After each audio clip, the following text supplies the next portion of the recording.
বাড়িতে একা রেখে 10 দিনের জন্য ঘুরতে গেলেন মা। নির্মম মৃত্যু শিশুর। সদ্য মা হয়েছেন ক্রিস্টেল ক্যান্ডেলারিও। মাত্র 16 মাসের সন্তান জায়লিন। বাড়িতে তাকে একা ফেলে রেখে 10 দিনের জন্য ডেট্রয়েট, মিশিগান আর পুয়ের্তো রিকো ঘুরতে গিয়েছিলেন ক্রিস্টেল। যাওয়ার সময় মেয়ের সামনে কয়েক বোতল দুধ দিয়ে যান তিনি। কিন্তু দ্বিতীয় দিনেই ক্ষুধায় কাঁদতে কাঁদতে মৃত্যু হয়েছে জায়লিনের। কুয়াহোগা কাউন্টির প্রসিকিউটর মাইকেল সি.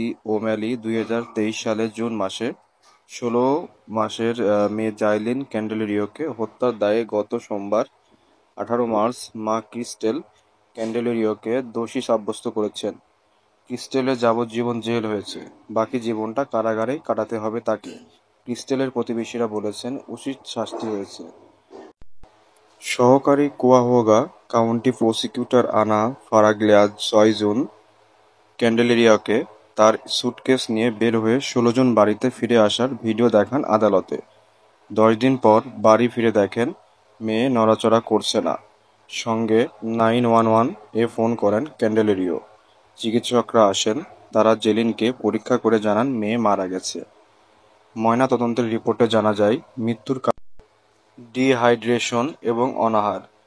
প্রসিকিউটর জানান জরুরি সেবা আসার আগে অপরাধ ঢাকার জন্য ক্যান্ডেলারিও জাইলিনকে একটি পরিষ্কার পোশাক পরিয়েছিলেন। কিন্তু পোশাকের পরিবর্তন মেয়েটি যে ভয়াবহতার মধ্য দিয়ে গিয়েছিল তা লুকিয়ে রাখতে পারেনি। এরপর ক্যান্ডেলারিওর নির্মমতার গল্প উদ্ঘাটিত হতে শুরু করে। ফারাগলিয়া বলেন জাইলিনকে প্রস্রাব ও মল ঢাকা একটি গদিতে পড়ে থাকতে দেখা গেছে। পশুরাও তাদের শিশুদের আরও ভালোভাবে যত্ন নেয়। দুর্বল ফ্যাকাশে চোখ, শুকনো ঠোঁট, মুখ এবং নখের মধ্যে মল লেগেছিল জাইলিনের। মৃত্যুর 2 মাস আগের তুলনায় তার ওজন 7 পাউন্ড কম ছিল। একজন মা কিভাবে এই কাজ করতে পারেন? অবাক বিচারকও। সাজা ঘোষণার সময় কাউন্টি কমন পুলিশ কোর্টের বিচারক ব্রেন্ডন শিয়ান এটাকে চূড়ান্ত বিশ্বাসঘাতকতা বলে উল্লেখ করেন। তিনি বলেন মেয়েকে যেমন বন্দী করে রেখেছিলেন বাকি জীবনটাও আপনাকে সেভাবে কাটাতে হবে। ক্যান্ডেলারিও আদালতে জানান তিনি ডিপ্রেশনে ভুগতেন।